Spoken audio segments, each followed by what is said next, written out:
ខានជួបគ្នាយូរហើយមែនទេខ្ញុំដឹងថាអ្នកទាំងអស់គ្នាប្រកាសជានឹកហើយចង់មើលវីដេអូធ្វើម្ហូបថ្មីខ្លាំងបំផុតតែម្ដងប៉ុន្តែទោះជាយ៉ាងណាក៏ដោយក៏នៅតែមានការបែកបាក់ហើយការបែកបាក់ការបត់បង់ក៏គង់តែជួបវិញទេ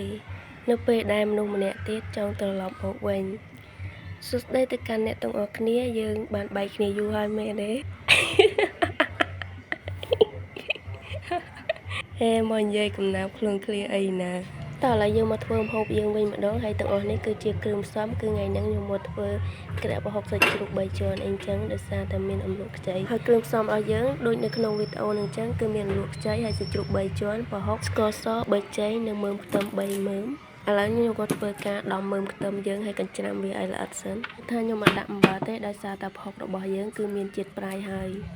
ឥឡូវនេះគឺថាខ្ទឹមសរបស់ខ្ញុំគឺបានកញ្ច្រាំរួចហើយខ្ញុំក៏ធ្វើការទុកវាម្ដុំសិនឥឡូវខ្ញុំធ្វើការហាន់សាច់ជ្រូក3ជាន់របស់យើងជាចំណិតតូចសិនដើម្បីងាយស្រួលនៅក្នុងការកញ្ច្រាំយើងហាន់វាដុំតូចចឹងទៅដល់ពេលយើងកញ្ច្រាំទៅវាលឿនហើយវាឆាប់ម៉ត់ដាក់ទៅកូនស្រីកុំខ្លាចគេភ្ញាក់អីព្រោះអីម៉ោង5ហើយជាម៉ោងដែលយើងងើបធ្វើម្ហូបគឺថាសាច់ជ្រូករបស់ខ្ញុំនឹងក៏បានកញ្ច្រាំម៉ត់ហើយយើងទុកវាម្ដុំសិនទៅបន្ទាប់មកខ្ញុំក៏ធ្វើការកញ្ច្រាំប្រហុកយើងនឹងឲ្យម៉ត់ដែរគឺថាកញ្ច្រាំប្រហុកច្រាំសាច់ជ្រូកនឹងឲ្យផ្អើគេហ្មងបាច់ដាក់ក្តឹងរយថ្ងៃនេះគឺខ្ញុំកញ្ច្រាំប្រហុកដើម្បីដាស់អ្នករបស់គ្នាឲ្យធ្វើម្ហូបមួយខ្ញុំបន្ទាប់ពីកញ្ច្រាំប្រហុករបស់យើងម៉ត់ហើយយើងដួសវាដាក់ក្នុងចានទុកម្ដុំសិនទៅឥឡូវនេះខ្ញុំក៏ធ្វើការដាក់ឆ្នាំងចាវហើយកាច់ហ្គាសដាក់ឲ្យក្តៅមកចាំយើងចាក់ខ្លាញ់ចូលដើម្បីបំពងខ្ទឹមរបស់យើងនឹងឲ្យក្រហមខ្ញុំធ្វើដៃនៅលើឆ្នាំងចាវគឺខ្ញុំរំបត់ប្លែតធីបាត់ជីស៊ូអ្នកនរគ្នាបាត់នឹងល្បាយវាយរមែនតើបន្ទាប់ពីឆ្នាំងចាវក្តៅហើយខ្ញុំក៏ធ្វើការចាក់ខ្លាញ់ចូលទៅ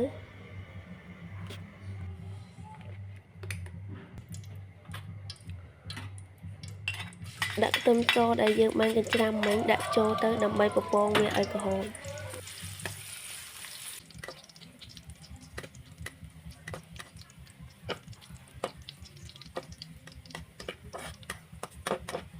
បន្ទាប់ពីយើងបំពងខ្ទឹមក្រហមហើយយើងធ្វើការចាក់សាច់ជ្រូកដែលយើងបានកញ្ច្រាំមិញចូលទៅ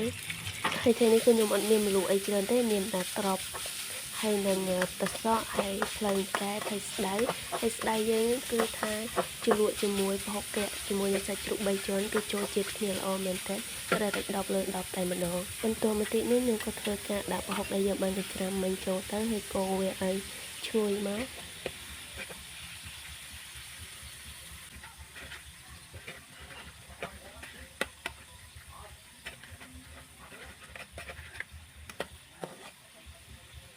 តទៅពីលីងប្រហុករៀងឈ្ងុយហើយក៏ធ្វើការដាក់ស្ករនិងប៊ីចេងចូលហើយយើងកូរវាឲ្យសព្វមក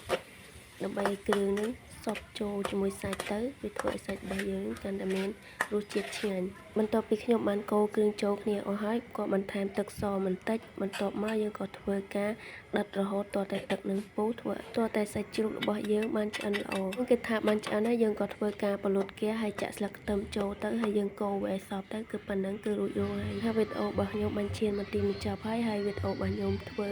ក្រាបប្រហុកជាមួយសាច់ជ្រូកនឹងគឺមានតែប៉ុណ្ណឹងហើយជួបគ្នានៅថ្ងៃស្អែកទៀត